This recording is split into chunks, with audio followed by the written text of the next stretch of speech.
El mundo está lleno de idolatría. Todas las naciones de la tierra practican la idolatría, unas en mayor grado, otras en menor grado. La santería, la brujería, la adoración de imágenes, todo tipo de ídolos es común prácticamente en todas las naciones de la tierra. Hace varios años miraba un programa de televisión donde había un grupo de alrededor de 15 personas, la mitad hombres, la otra mitad mujeres, jóvenes, bien vestidos, elegantes, parecían ser personas inteligentes, pero todos eran practicantes del ocultismo y de la idolatría.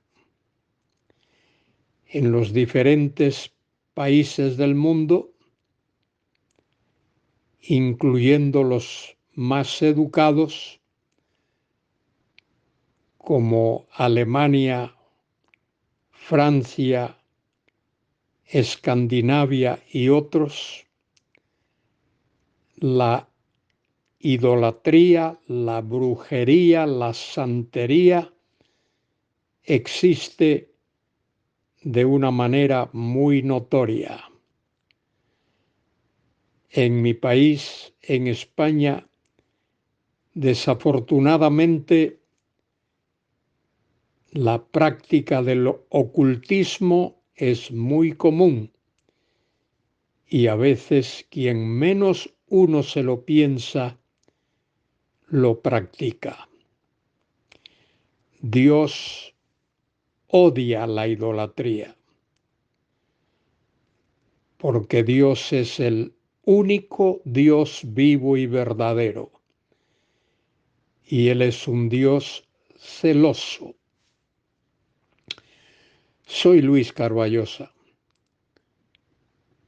Hoy comento con vosotros el pasaje de Primera de Juan, capítulo 5, versículos del 13 al 17.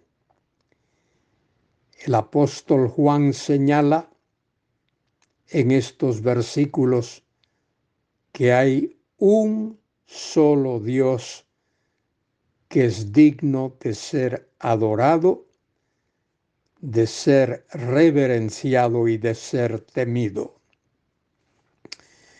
En el versículo 13 dice: estas cosas os he escrito a vosotros que creéis en el nombre del Hijo de Dios, para que sepáis que tenéis vida eterna los que creen en el nombre del Hijo de Dios. Dios ordena a través de su palabra a todo ser humano a que adore un solo, único Dios vivo y verdadero.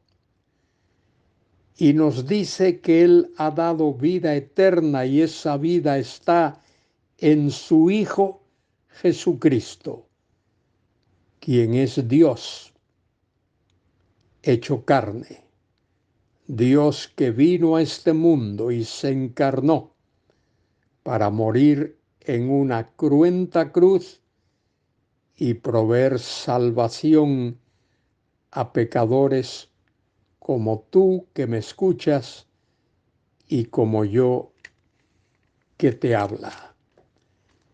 Dice el texto que Dios nos ha dado vida eterna en el nombre de su Hijo Jesucristo, en el nombre del Hijo de Dios. Y el texto añade, y esta es la confianza que tenemos en Él, que si pedimos alguna cosa conforme a su voluntad, Él nos oye. Él oye a todo el que cree en Él, aquel que tiene su confianza puesta en Él. Muchas personas claman orar a Dios, pedir a Dios, y se quejan de que Dios no los escucha. Pero Dios no escucha a nadie que no haya creído en Él y haya puesto su fe y su confianza en Él. Dice Juan, y esta es la confianza que tenemos en Él, que si pedimos alguna cosa conforme a su voluntad, Dios solo bendice al que pide a Él, al que ora, cuando la persona que ora pide conforme a la voluntad de Dios. No es pedir cualquier cosa, no es hacer cualquier oración, es pedir aquellas cosas que están en conformidad con la voluntad de Dios. Juan añade, y si sabemos que Él nos oye en cualquier cosa que pidamos, y sabemos que Él nos oye si creemos en Él, si tenemos nuestra fe y nuestra confianza en Él. A veces se piensa que orar es solo pedir cosas a Dios, pero orar implica muchas otras cosas. Orar implica adorar a Dios, implica exaltar su bendito nombre y exaltar sus personas, Padre, Hijo y Espíritu Santo. Toda oración debe de ser dirigida al Padre en el nombre del Hijo y a través del Espíritu Santo. Y si sabemos que Él nos oye en cualquiera cosa que pidamos, sabemos que tenemos las peticiones que le hayamos hecho. Pero es muy importante entender que cuando nos acercamos a Dios, lo hacemos creyendo, lo hacemos por fe. Todo aquel que se acerca a Dios debe de hacerlo creyendo que Él es, que Él existe y que Él es galardonador de todos los que le buscan. Juan añade, si alguno viere a su hermano cometer pecado que no sea de muerte, pedirá y Dios le dará vida. Esto es para los que cometen pecado que no sea de muerte.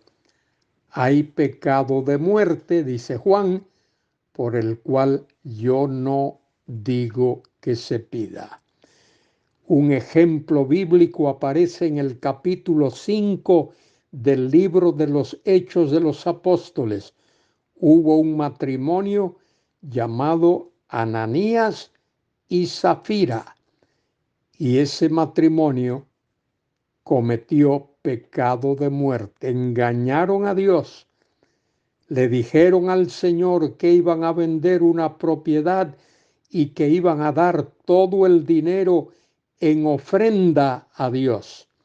Y luego sustrajeron parte de la venta de la propiedad y se quedaron con ella.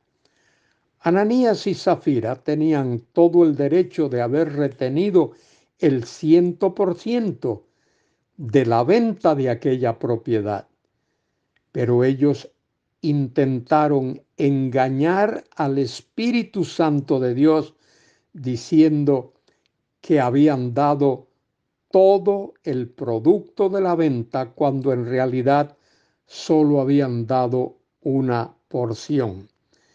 El texto dice aquí que hay pecado de muerte, hay pecado que una persona puede cometer y por la comisión de ese pecado Dios puede matar a esa persona. El pasaje termina diciendo: toda injusticia es pecado, pero hay pecado no de muerte. Toda injusticia. Justicia es lo que nos permite el acceso en la presencia de Dios. Injusticia es todo aquello que nos cohíbe tener acceso en la presencia de Dios. Querido hermano, querida hermana, tú y yo tenemos la obligación de escudriñar nuestro corazón, de alzar nuestros ojos al cielo, escudriñar nuestro corazón y saber si estamos en comunión y en armonía con Dios para tener acceso en su presencia. Si no lo estamos, tenemos la oportunidad de acudir a Él pidiendo perdón por nuestras iniquidades, por nuestros pecados, por nuestras ofensas, por nuestras debilidades. Y Él dice que perdona a aquel que viene a Él y confiesa de todo corazón sus iniquidades. Tú y yo debemos de hacer eso, mantener un corazón limpio delante de Dios, un corazón consagrado a Él. Toda injusticia es pecado, pero Dios limpia nuestras injusticias si ponemos nuestra fe y nuestra confianza en Cristo. Para eso Él murió en la cruz del Calvario, para limpiarnos de todos nuestros pecados y de toda nuestra iniquidad. Tú y yo podemos venir ahora mismo a Él, alzando nuestros ojos al cielo, alzando nuestras manos en gratitud, de reconocimiento y de reverencia al único Dios vivo y verdadero. Hagámoslo, querido hermano, querida hermana, para la gloria y para la honra de Dios. Amén y amén.